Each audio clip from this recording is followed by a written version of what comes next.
A waiting room? Okay.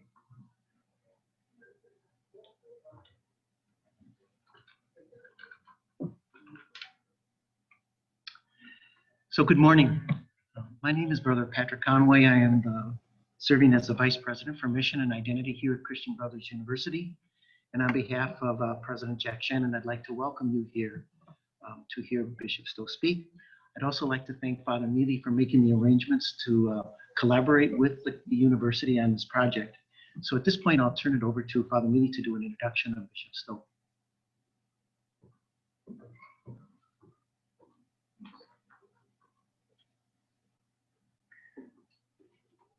Thank you, Brother Patrick.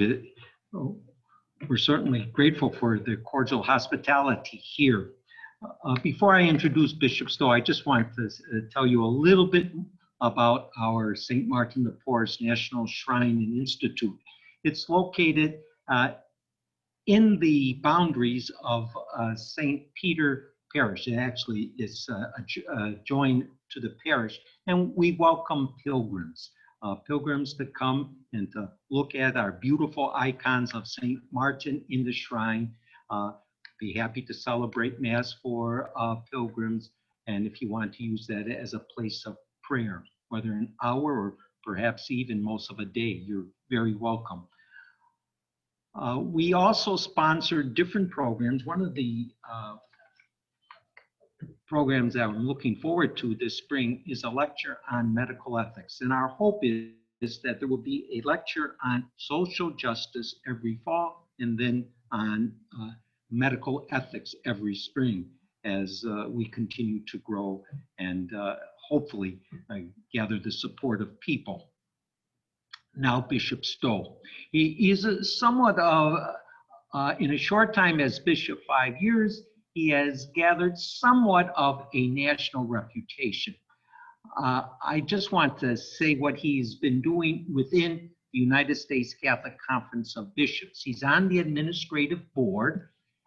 He's also on the subcommittee on Catholic Campaign for Human Development and the Home Missions subcommittee. With all that, he is also the Bishop President of Pax Christi USA. So you can see he's very intimately involved in questions of social justice.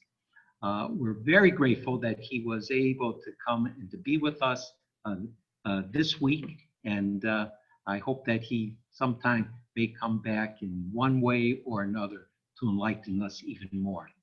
Thank you for your attendance, both all of you here in the audience, not that there are that many, for the people who can't see, looking at the conference virtually, but also for the, I'm sure, perhaps double the number participating virtually. Thank you and God bless.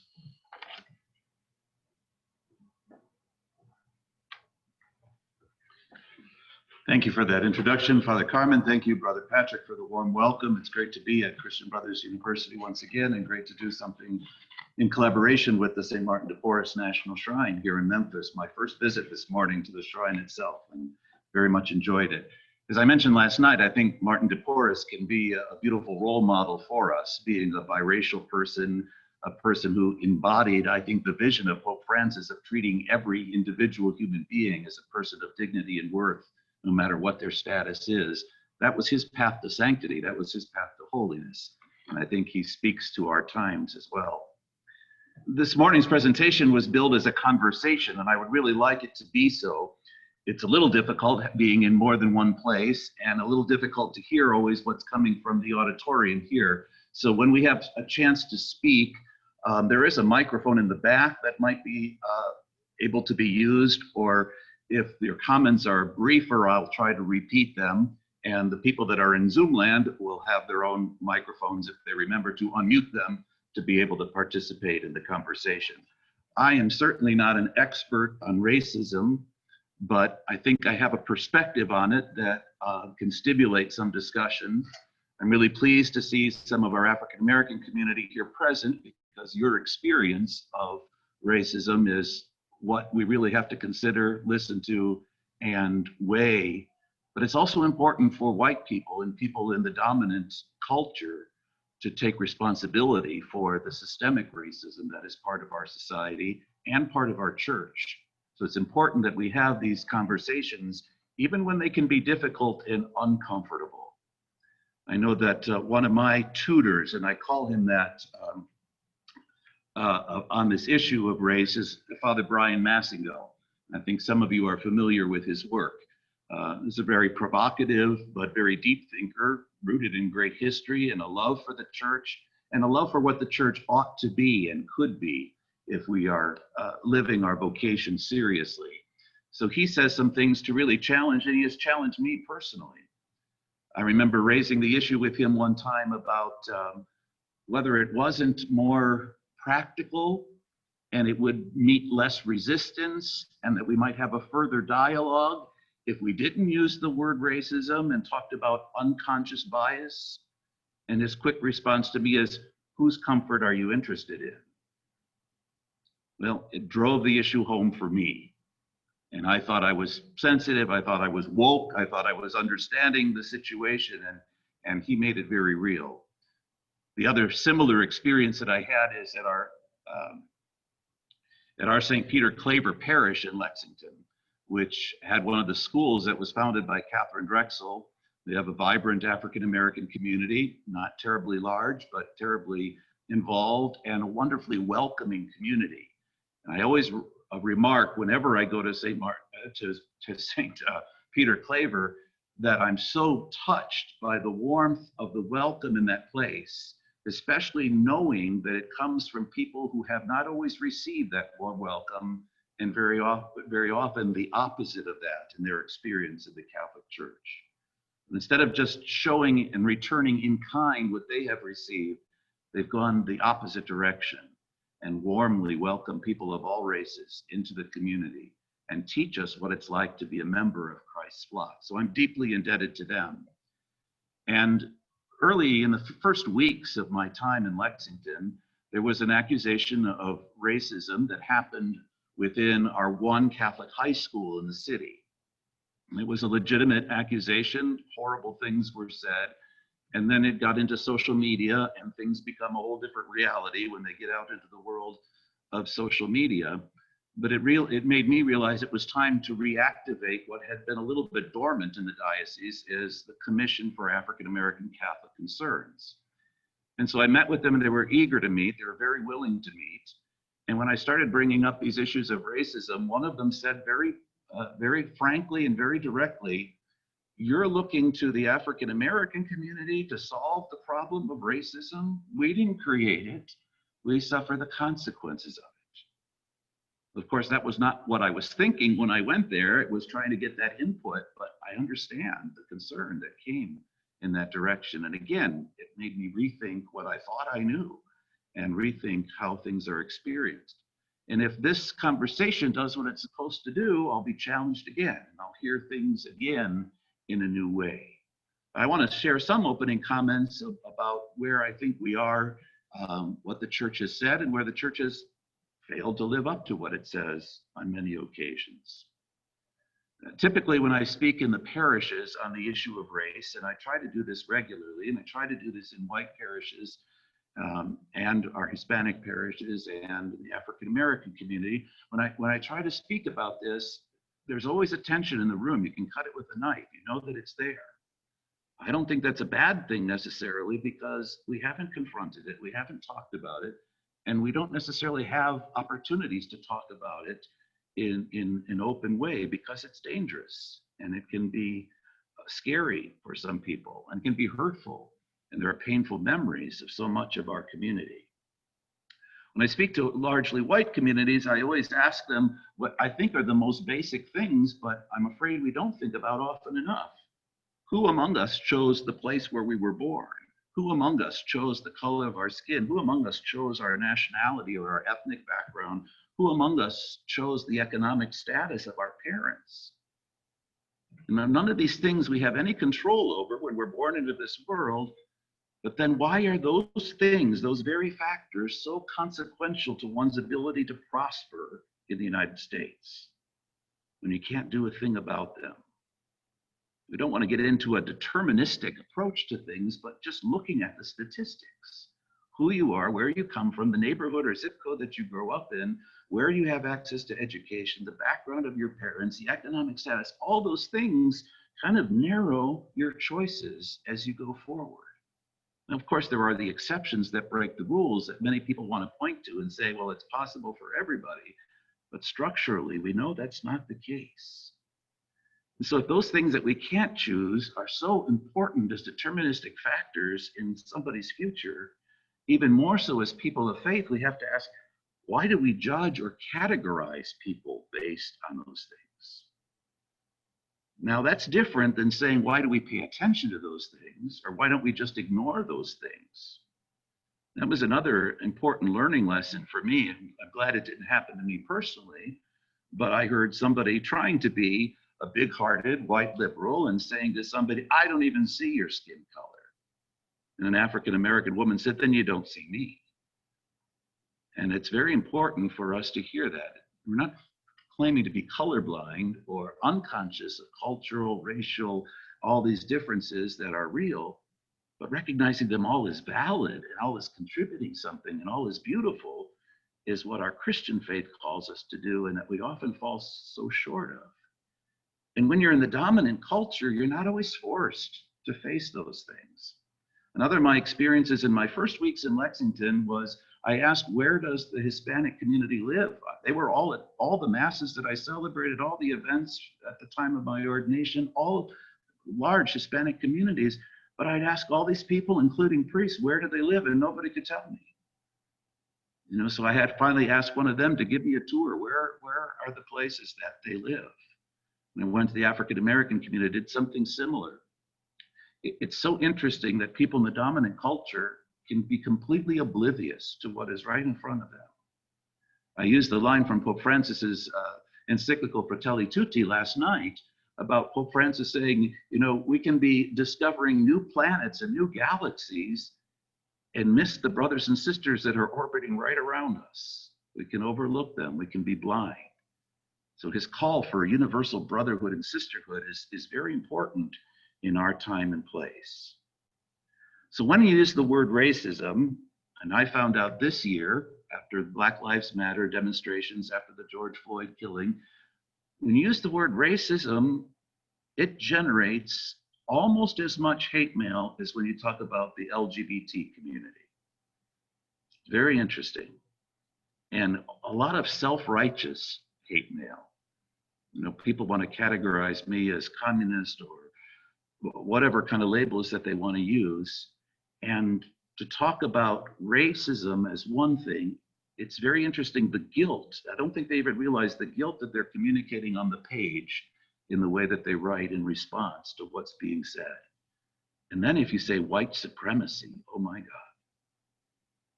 But that's something that has to work its way into our vocabulary because it's a reality. And as much as we try to be nonpartisan when we talk about political issues, I don't think there's any denying that the white supremacy has risen in the past 4 years in our country because it's been given license by the occupant of the White House. And I think we have to say that bluntly and straightforwardly if we're really going to confront and deal with the problems that have arisen. So we just talk about racism. We know it's an uncomfortable word. We know it's an uncomfortable topic. We know it's controversial. We know our blood pressure rises and the heat goes up in the room just by bringing up that word. Now, I should have learned that from the 15 years that I spent in El Paso, Texas, on the US-Mexico border. And on a couple occasions when I was called in to testify in the state legislature about the worst and most draconian anti-immigration measures that were being proposed in that state with such a large Hispanic population and being right on the border. The parishes that I pastored and the dioceses that I served were on the US-Mexico border, right across from Ciudad Juarez in the state of Chihuahua in Mexico. And on one occasion, I had to testify in the state legislature about the effects of immigration enforcement, unfair immigration enforcement and targeted enforcement, and the proposed legislation that was going on. After 12 hours of testimony, I was the first person, I found out, to use the word racist in describing the policies that were being used. Now think about, after 12 hours of live testimony, most of the legislators, it was a joint session of the House and Senate committees, most of the legislators who were on that committee went upstairs to their offices and were watching on something comparable to Zoom. When I said that word, they all came down from their offices, and I got a whole new discussion going at 10 o'clock at night. But it was like they had never heard that word in Texas before. And I was chastised repeatedly from the dais. And even the then director of the Texas Catholic Conference pulled me aside and said, "You really shouldn't talk like that when you're speaking on behalf of the church." Interesting. So I already confessed my preference for saying things, what was my preference for saying things like unconscious bias instead of racism. But that real question from Father Massingale, for whose comfort? We're asking the victims of racism and those who suffer for it to be concerned about the comfort of those who participated and benefited from systemic racism. So we live in a time where there's a resurgence of racism that never really went away. In Fratelli Tutti, Pope Francis mentions it again as the other virus. And I've heard other people use that comparison to what we're experiencing with the pandemic today, that other virus. It's the one that doesn't go away. It stays dormant for a while, but while it's dormant, it continues to fester and grow. And then it shows itself in very ugly ways, as we've experienced again and again and seen again and again. And then among our own Catholic communities, I think it's very interesting for those of us in the dominant culture to excuse ourselves or think that racism means somebody else's attitude or somebody else's way of being or way of thinking, that it doesn't include us.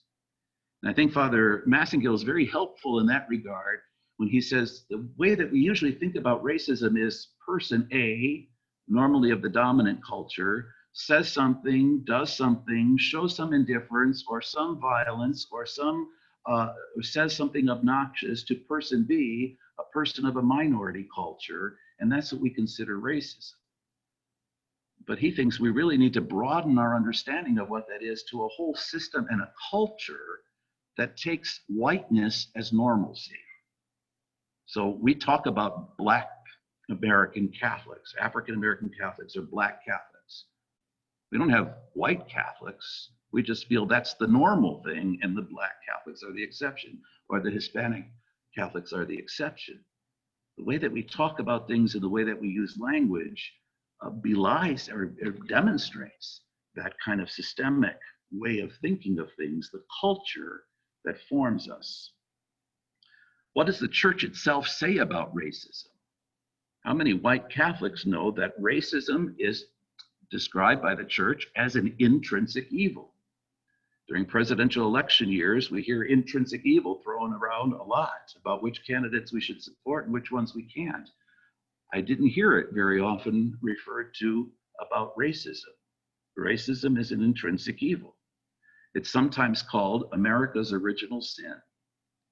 Back in 1999, when St. John Paul II visited the United States, in a speech in St. Louis, he said the biggest issue for the United States to face is racism. I didn't see any headlines made with that remark. There's very few that remember that that was what he actually said.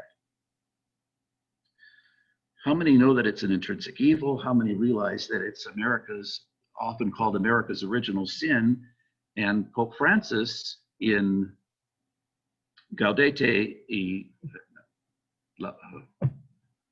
Rejoice and be glad is the English words. And I can't think of the actual title of it, but he talks about it very clearly in the paragraph 101 about being a life issue, and it's connected to all the other life issues. I don't think we hear or say enough about that. In 2019, the USCCB issued a pastoral letter called Open Wide Our Hearts, the Enduring Call to Love. And there's a lot of controversy about the content of that letter and not going far enough and not saying enough. But it does at least get into the language of systemic evil and the language of systemic racism. It gets into the importance of taking all of this into consideration as necessary as a central understanding of our faith.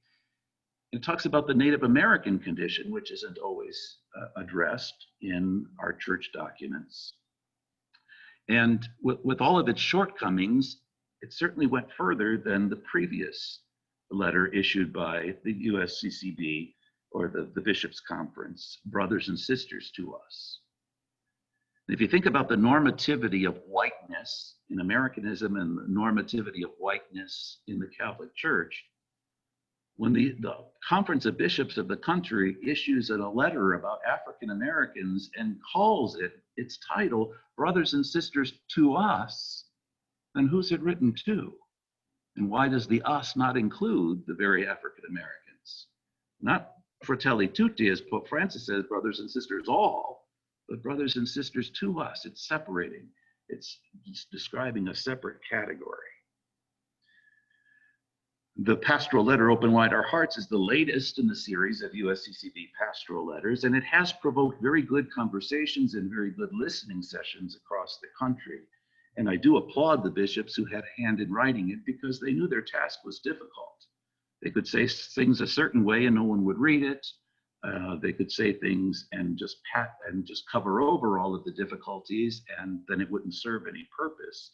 So they were trying to walk a fine line to actually generate a conversation at the same time without shutting down the conversation before it even began.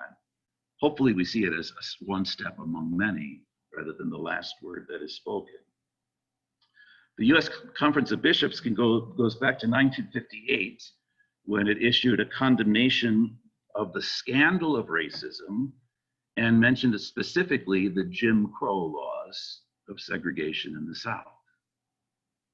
It's very interesting that that letter almost didn't pass the Conference of Bishops to even be published at all until Pope Pius XII insisted that the bishops pass it, and therefore it passed.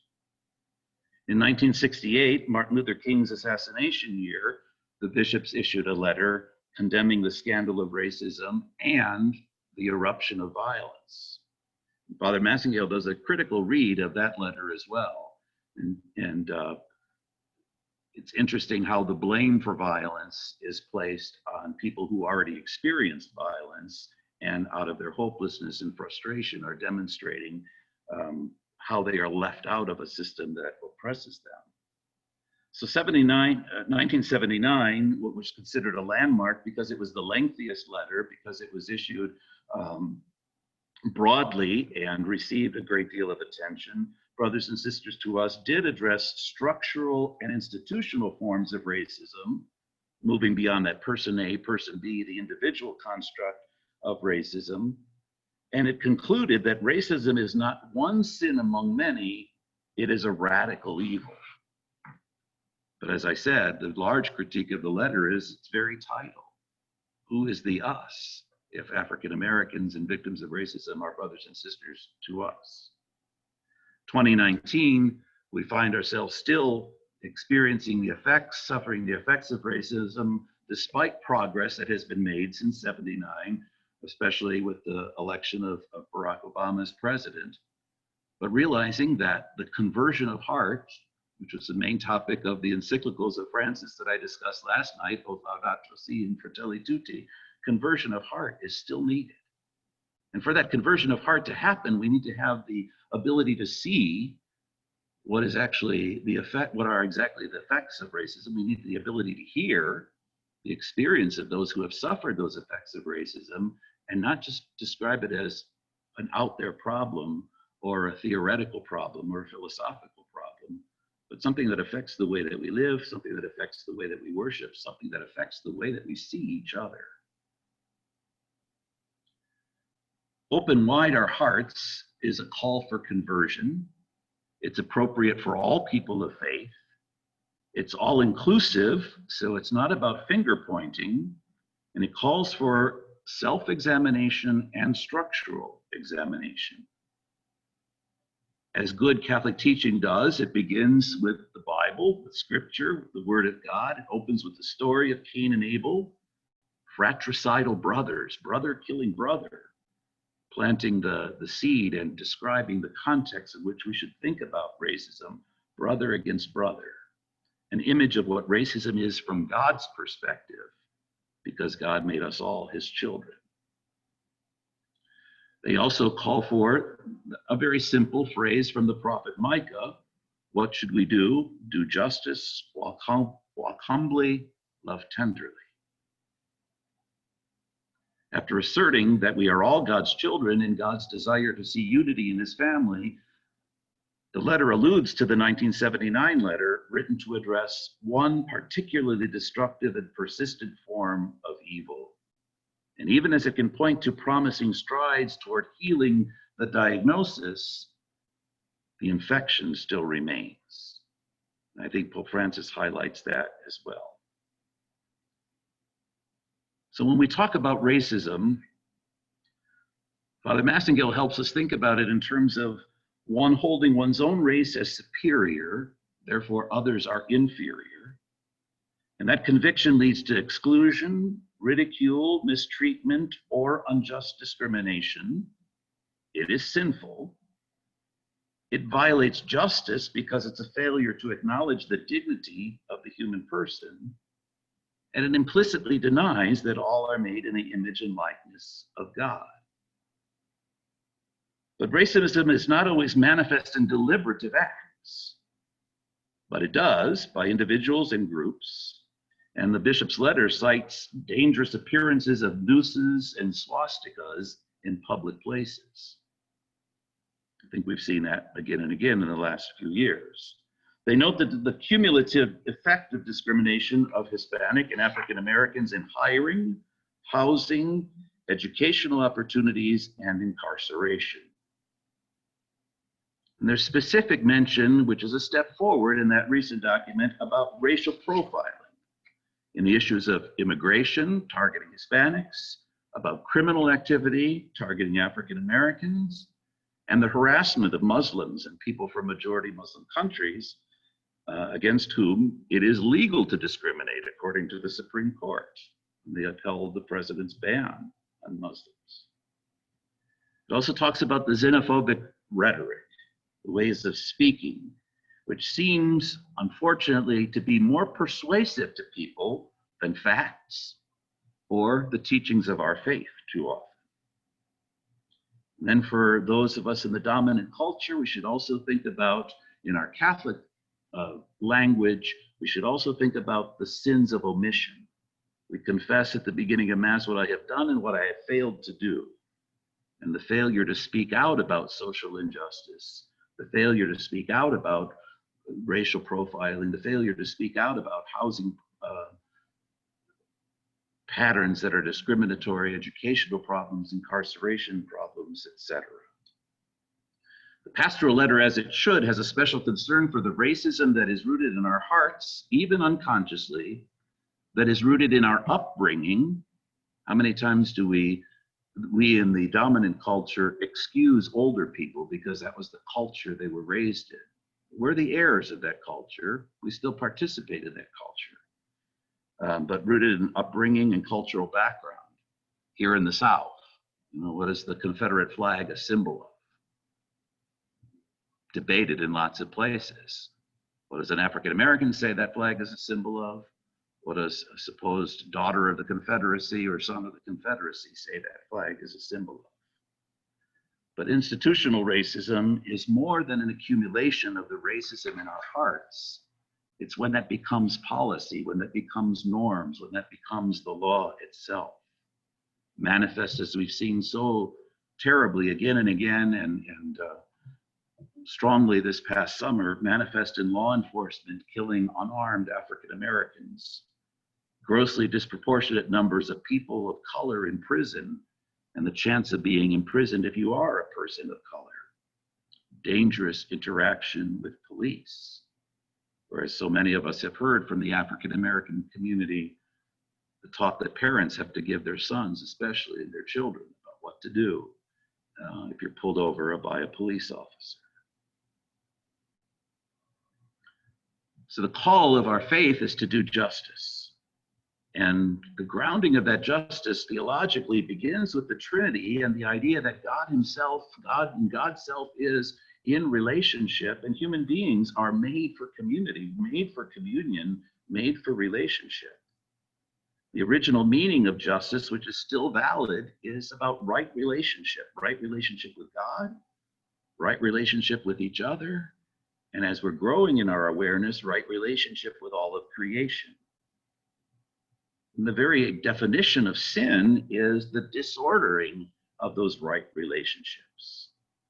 And the tendency towards sin is the lust to dominate, not be in relationship, but have the power in the relationship. The pastoral letter of the bishops acknowledges progress if equal rights in law, yet not everyone appreciates the connection to the sanctity and the dignity of all human life.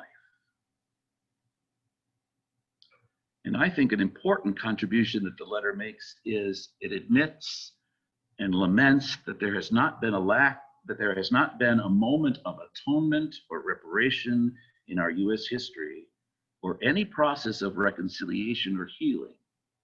So we go on allowing the hurts to grow and the denial to exist.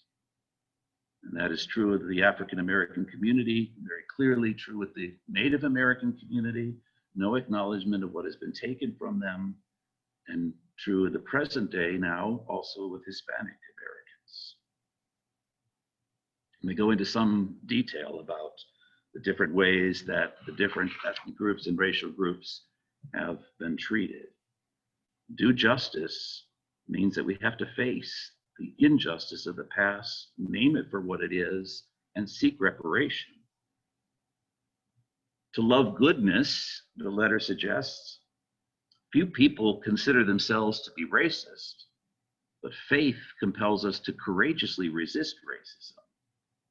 And helpfully, the letter holds up examples, like Father Augustus Tolton, the first Black priest in the United States, who had to study in Europe because he wouldn't be admitted to seminaries in the United States, but then was deliberately sent back to the US by Rome to minister, which was at great cost to him personally.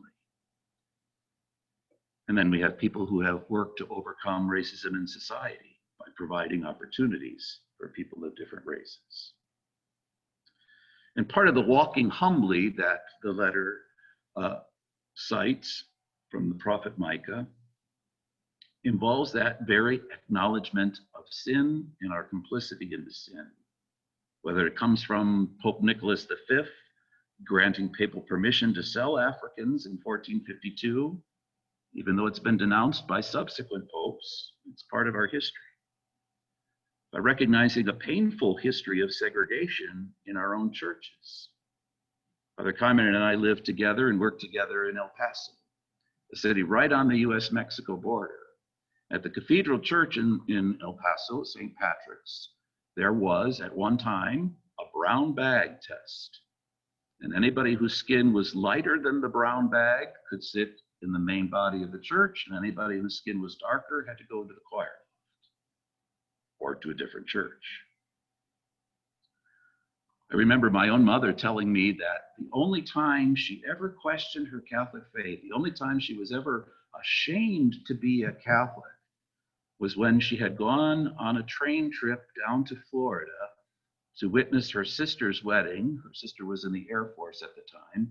They were going to a wedding, and on the way, they had to stop on a Sunday. They had a break from the train and were able to go to Mass in Alabama. And she saw that there were separate communion lines for the African American people. And she could not believe that that could happen in her church, in our church. Another experience from when I was an early arrival in Lexington was having dinner with a family from Nigeria. And the family is a well-established family. The father is a teacher at Kentucky State University, one of the traditionally Black colleges in the area. The wife is a librarian. Both kids are doing extremely well in school. They're a delightful family, very faith-filled. And it was a joy to be eating with them. And they asked me, what's your experience like being in Kentucky? I said, well, they're very welcoming people. You should have seen the looks in their faces when this white boy says that Kentuckians are welcoming people. And then they told me about an experience in their parish church when they took the training and became extraordinary ministers of communion, how people would step out of their line and go to a different line to receive communion rather than receive from a person of African heritage. Again, it taught me a valuable lesson, but a painful one. So the walking humbly has to do with acknowledging the hurt and the pain that has been there, not papering over it or denying it. Some people say, well, why do you want to bring up old stuff? We have nothing to do with that. Well, our history makes us. We're part of that. We inherit it. And then work for justice by educating ourselves, by making sure there's a curriculum in our education and especially in our catechesis that talks about how central it is that we recognize we're all God's children, how important the dignity of human persons are to our understanding of the faith, to value cultural diversity. And I put out a message, I think in my second year in Lexington, about the value of cultural diversity, and we worked it into our pastoral plan. Somebody wrote back and objected that that was not a biblical principle. Maybe they never read about Pentecost. And the people from different parts of the world gathered in Jerusalem, each hearing in their own language.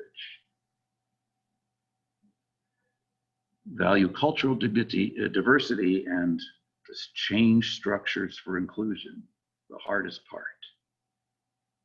The critiques of that letter, which are certainly valid, that it doesn't go far enough, that it's not explicit enough, and that it didn't name the moment during the Trump presidency in particular.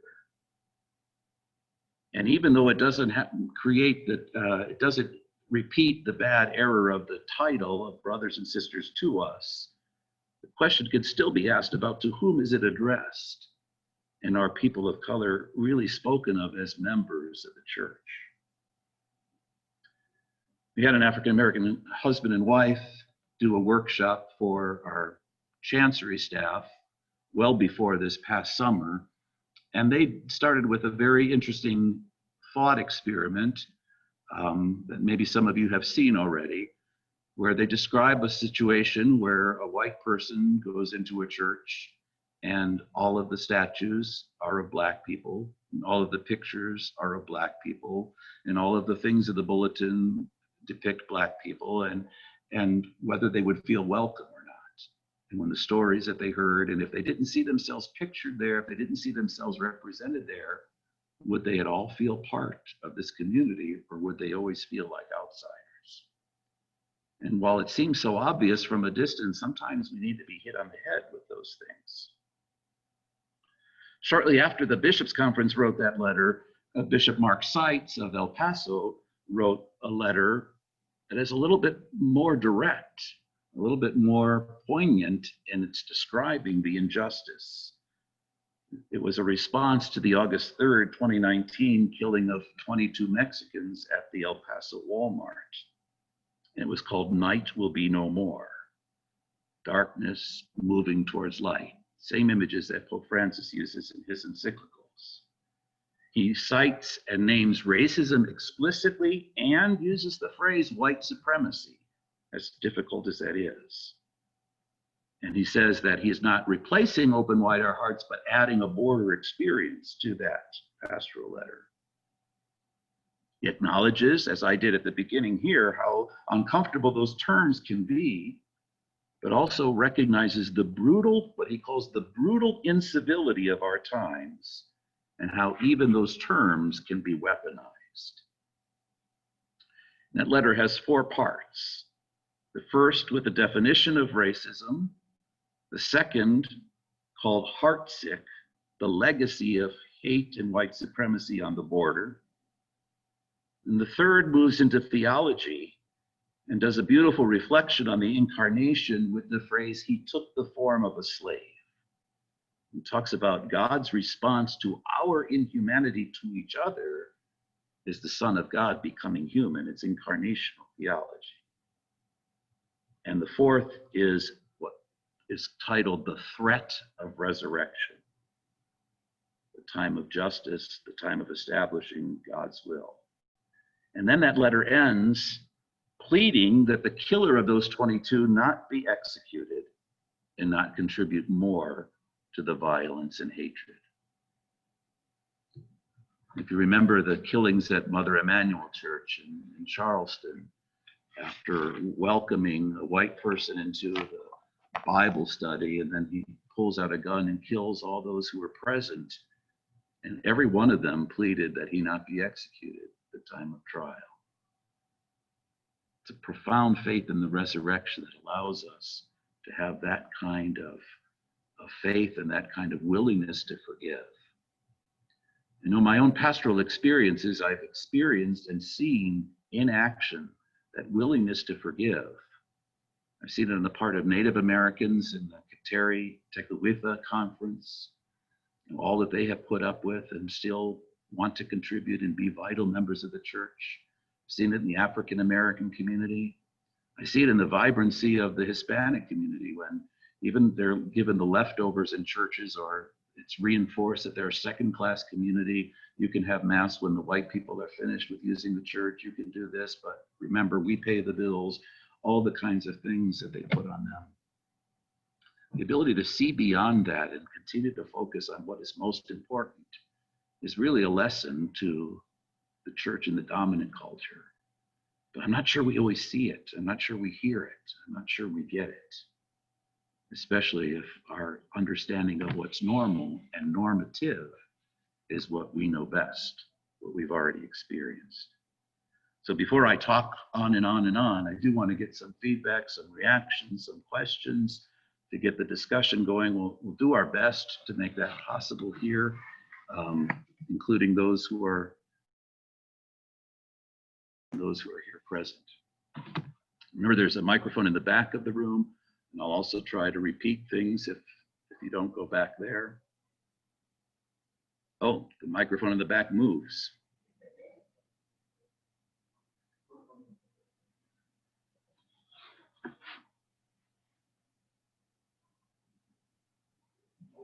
Thank you.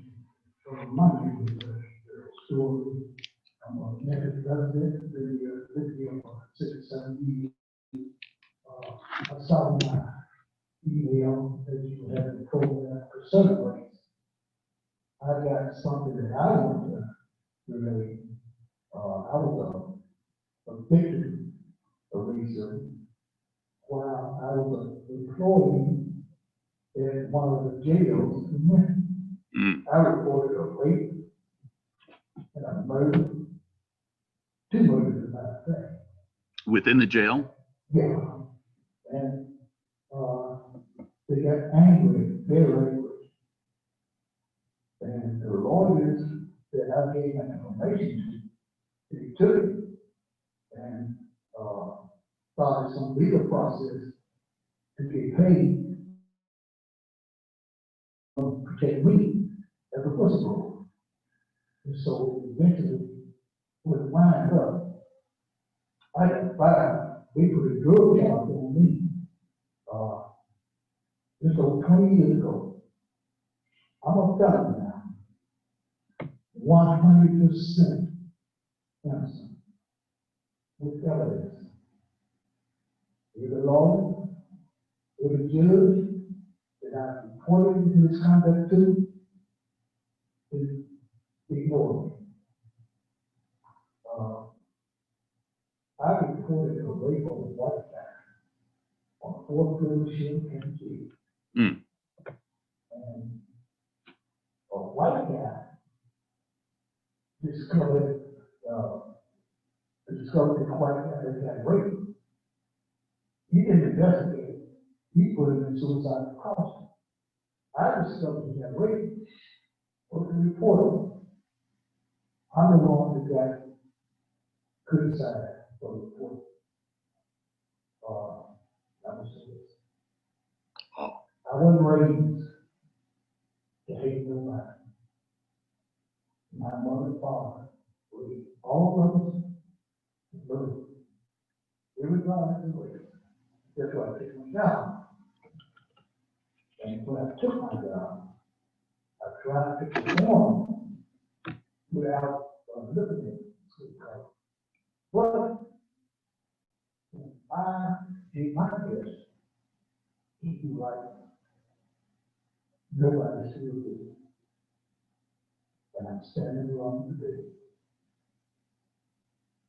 Yeah. I want to be used to. And you would shoot at it anytime you want. Okay. So, It's a tragic story, and yours is not the only one, as I'm sure you know.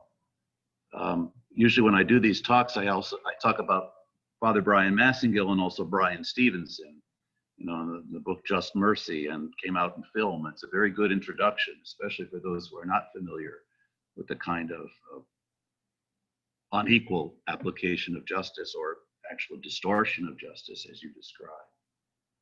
Yeah, I'll read your materials. Thank you. My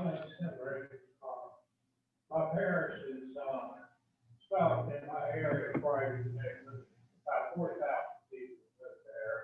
About 36,000 of them are black.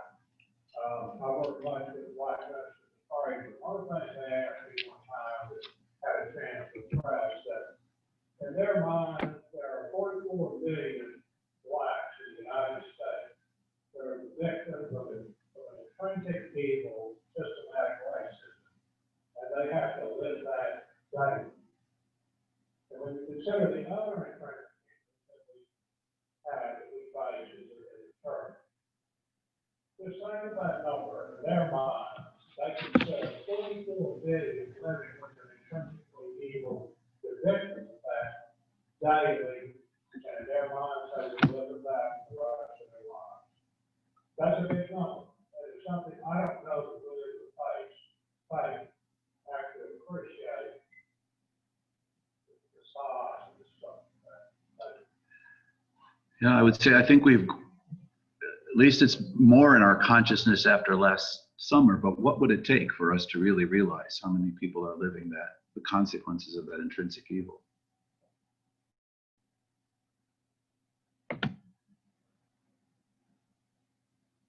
I guess the Zoom participants are not hearing well the questions, so I'll try to repeat them going forward. The first one was a man, excuse me a second, okay? The first was a man sharing his own story of being a whistleblower within the prison system, reporting a rape and a murder, and end up being charged with something unrelated himself. And he's got all the documentation to prove it. The second person was talking about the 44 million people who are victimized by the intrinsic evil of racism, and we don't always grasp the number and the breadth of that reality. Hi, my name is Amanda Fine. I'm the chief of staff here at the university, and I'm also a member of St. Augustine, and I serve as director of youth initiative. And one of the things I was hoping we could kind of touch on is representation within the clergy.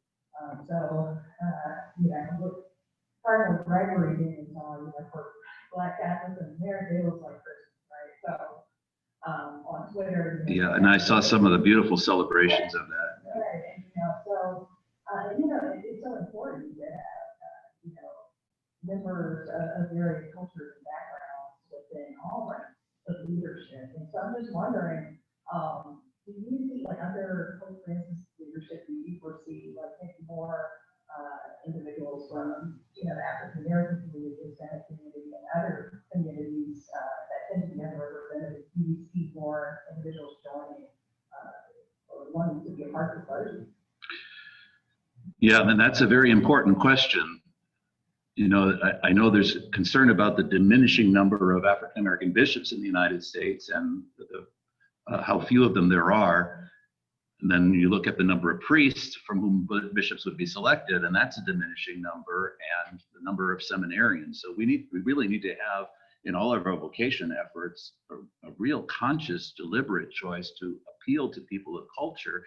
And I've learned from talking, we have one African American priest in my diocese and a few Hispanic priests. And again, this is an example of that systemic racism. For them to even come into the system, they have to deny so much of their own culture to fit into this normative culture. And they're not unwilling to make the adaptations that they need to, but there's almost no recognition of what they're giving up because people don't understand it. The thing that gives me hope is not only the vision of Pope Francis and the status of Cardinal Gregory, which I think are big, big signs, but also when I see the African American Catholic gatherings and the young people that are involved. And I don't have any difficulty getting a good number of people from St. Peter Claver to go to, young people to go to any of the events. Now, it's another step to think about a vocation of serving the church. I think it's Shannon D. Williams now that's writing a book on the African American sisters in the United States. A powerful story, an amazing story, but there aren't too many of them going forward. Now, seminaries are really going to have to look at themselves, and dioceses and religious communities are going to have to look at themselves and ask, what is unattractive about what we do, and why is it difficult for a person of color to enter our ranks? I know that my own Franciscan province has gone through that kind of questioning, and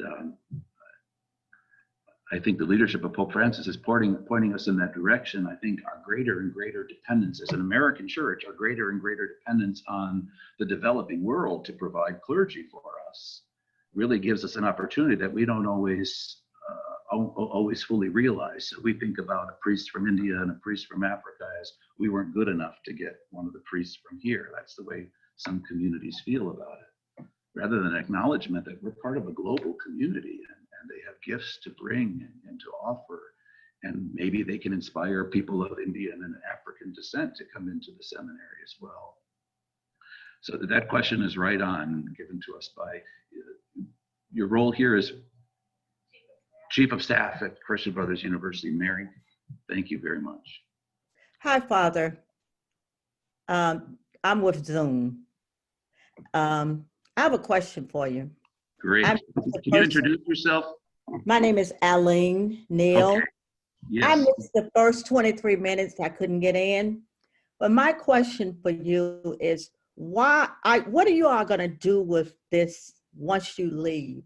Is the Diocese of Memphis going to show these videos these recordings to all the priests in the Diocese of Memphis, or form some groups, or do we have a curriculum in the Catholic schools in the city of Memphis that teaches racism, how terrible it is? That's my question, because everything you've said here, I have been mistreated in the Catholic Church, because I'm one of those people that I put my children in Catholic schools. They called them nigger. They mistreated them. I took them out because I realized that religion is taught at home. If you don't teach it at home, then they're not going to get it. I've had my children in PRE and the Catholic catechism, the catechesis, so the teacher taught them information that was not correct, and they came home confused and said, that's not what you all have taught us. I've been very involved. I teach religion. Well, I taught religion up until this year in my church. And I go to church and I contribute to church, but I am, like I said last night, I am totally confused. The last time I went to confession, which was when the second graders were getting ready for First Communion, and I got so upset, I told the priest he could not give me absolution because he was so in love with Trump. And I'm sorry, I know politics should not be involved in this, but I cannot see myself as an African American voting for a man like that. I certainly understand that, and I'm sorry for those experiences you've had. You just demonstrate the rootedness of sin and our sinful condition. As to what the Diocese of Memphis is doing going forward, maybe somebody from your diocese can say something about that. I'll be meeting tomorrow morning, actually, with your bishop as the bishops of the province meet, and it is one of the issues that we're going to be talking about. So I can certainly share those concerns with Bishop David Talley tomorrow. I thank you for making your voice heard. Brother. Bishop, I'm interested in dialogue, especially with fellow Catholics. You know, one of the outset, I am opposed to abortion, but when I try dialogue, it's almost, I guess it's more because it's some of my fellow Catholics use that as an excuse not to address other issues. So they overlook racism, they responsibility for it, xenophobia, and so many other issues of social justice. You know, and I try to remind them, you know, we have a set of social justice teachings, which are just as important as the abortion issue. And in fact, that's part of the social justice. So I don't know how you as a bishop would address that. I'm getting frustrated in trying to dialogue. I share your frustration, and it's not just fellow Catholics, it's the bishops in the country as well. When they named in their faithful citizenship document, abortion as the preeminent priority. I don't know how more superlative you can make something. Now, there's a logical sense to that, you know, without the right to be born and exist, none of the other rights make any are of importance. So there is a logical consistency to it. But for how long have we supported anti-abortion politicians while abortion continues and gives them license, I think, as you're suggesting, to ignore the right to life after birth? I think Pope Francis is pointing us in the correct direction.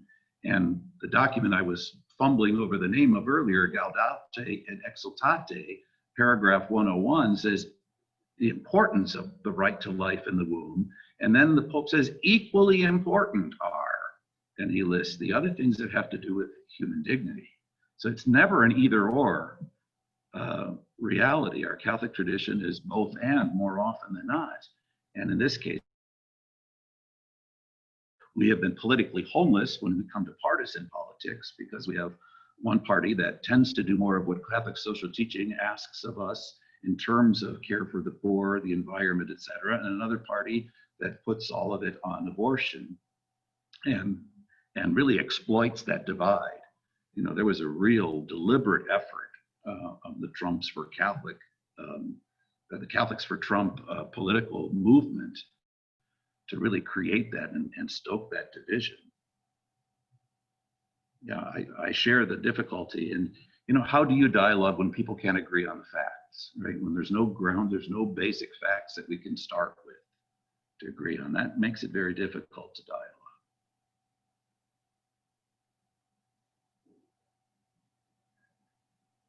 Another area of contention, I'll let you go in a second, another area of contention, and I thought somebody might bring it up, is the Catholic response to Black Lives Matter.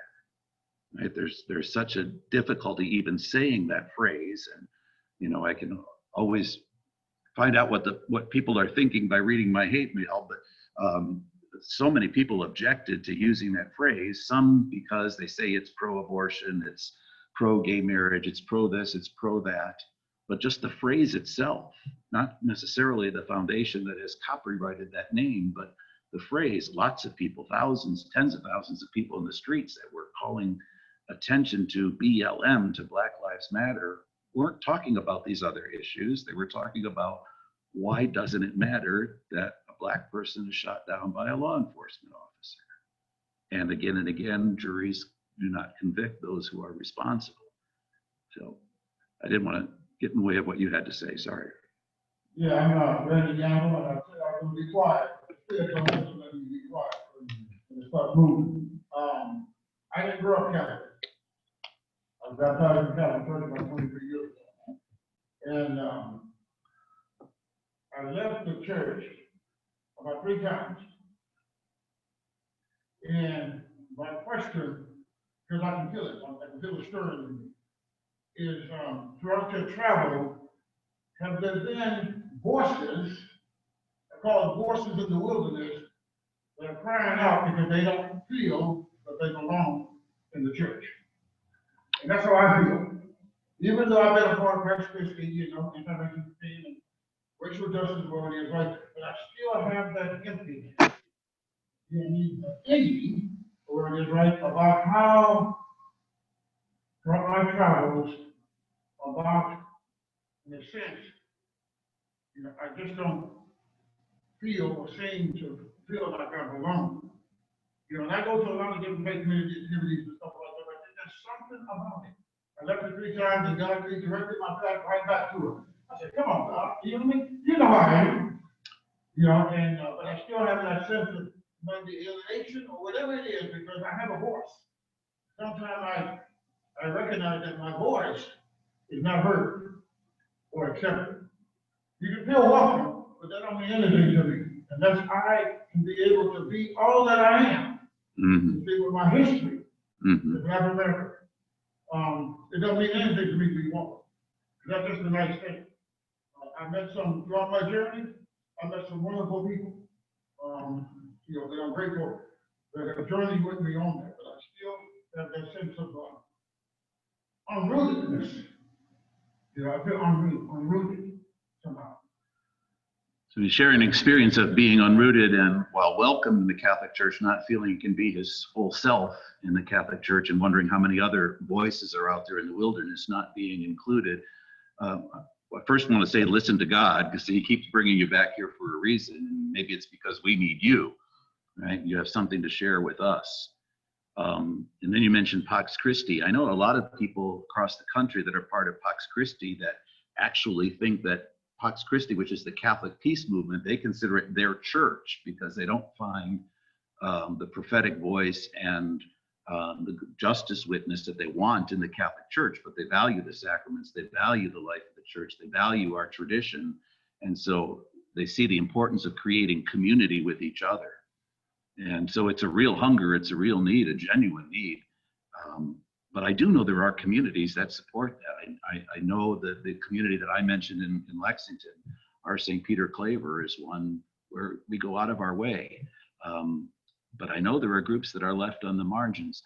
I remember when Pope Francis came to the United States, and when he met with the bishops at St. Matthew's Cathedral in Washington, one phrase that stuck in my mind that he told us is, whatever you say and whatever you do, let your words and your deeds witness mercy. And I'm not sure that when we get into our culture wars, and I'm not sure when we get into so many other discussions that we really conveyed that spirit. But I think he's on the right path, because that mercy leads to that inclusion. It leads to that compassion. It leads to that recognizing and hearing the voice of the others. Now, what is our church going to be like after the pandemic is a question, right? Because in our highly individualistic culture, we've discovered that we need each other. You know, isolation was very hard for so many people. And even with all of our electronic connectedness and the way we can stay connected, we're still isolated. The Pope mentions that in Fratelli Tutti. He's mentioned it in his homilies during this pandemic time. But I think there's an opening there to really build on a genuine sense of a need for community, but a community in which all are not just welcome, but heard and acknowledged. So I wish I had the place I could tell you to go right now, but I think God is sending you back for a reason. And I think part of that reason is your voice needs to be heard by the rest of us.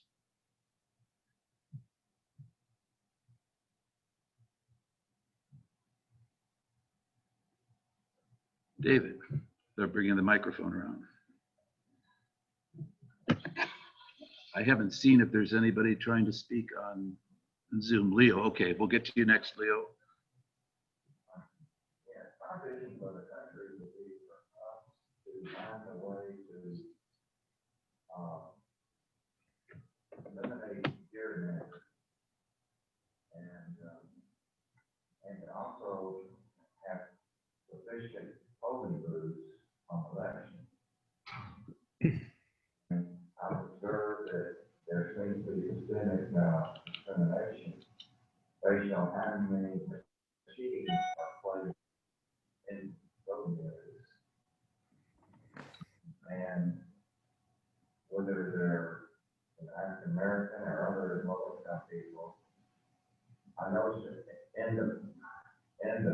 in early voting, the way it's digitized, you can go to any early voting place and they can properly align your particular district or board member with their voting card. But on election day, you should have that same privilege to go to any polling place. And it can cause, they can call you up properly and early voting, I think they do it on election day. Because it discriminates people that maybe, would have enough time to leave their job and go back to the polling place near their home if they're voting on election day. So that's a problem. And if the districts could be, less gerrymandered, it would force the politicians, when the streams on, they vote in, and they would, have to address the issues, more proportionally, within a given area. David brings up the question of gerrymandering. I think that's an example of systemic racism in the society, and also the lack of sufficient number of voting booths, voting machines in lower income areas, and the fact that on early voting, you can vote wherever you want, and on an election day, you have to go to your precinct, which can be a hardship for working people. I agree with all of that, and I fact that one political party is trying to suppress votes and another party is trying to make voting more accessible. But it's not a matter of church teaching, but it is a very good example of the kind of effects of systematic racism. Leo. Yes, thank you. Basically, I'm real curious about, number one, how many bishops out there, and I do believe our bishop is one of them, would support your worldview regarding the environment and racism. And certainly I could see where a big stumbling block is they are also financially responsible for the work of their dioceses. And I can't help but believe that you've already experienced a withdrawal of funding from segments of our church who are diametrically opposed to your views on the environment and racism.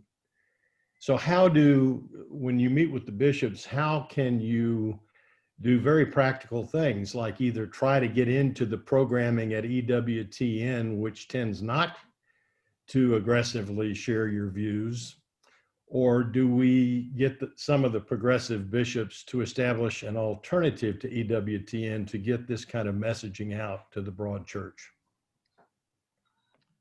Well, those are very good questions. I have not taken a poll of the bishops, but I think I'm in a small percentage of those who share the vision of Pope Francis. So it's not like it's a ending of our teaching. It's coming from the top at this moment in our history.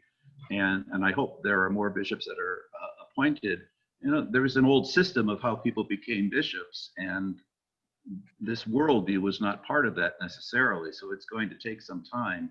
I think one of the things that gives me hope is the way that Pope Francis has really internationalized the College of Cardinals. And there is a good percentage of the cardinals now have come from parts of the world that have never had a cardinal before. It's not about having a prestigious diocese or a prestigious see, it's about what the individual brings to the leadership of the church. So for me, that's a sign of hope. The money question that you bring up is a very real one. And there are consequences for taking unpopular stands.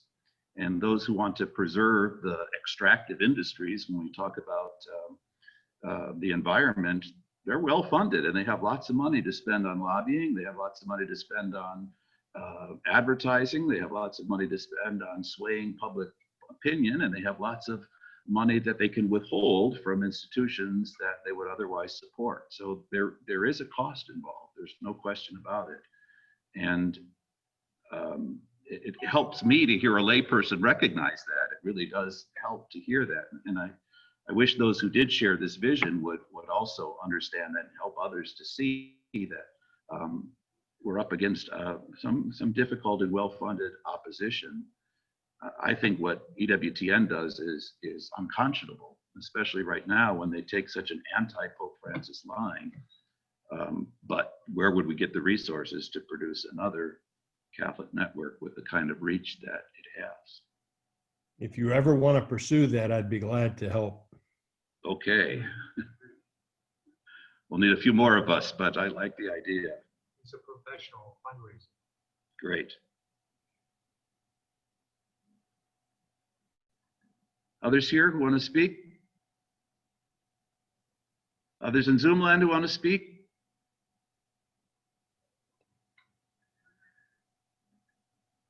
Yesterday, I think, was the 65th anniversary of Rosa Parks taking that prophetic stance. It's a milestone in our history, and whenever we have those milestones, it's an opportunity to look back and see how far we've come, at the same time to look at how much farther we have to go. I think that's a very significant date.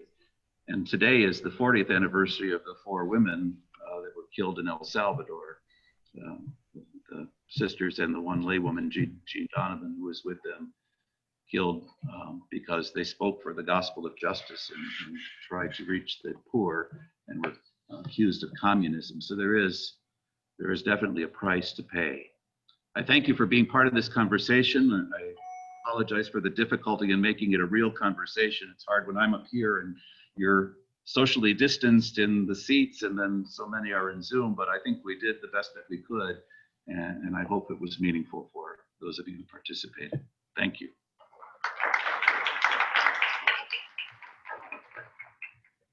I'll say he did the best that he could.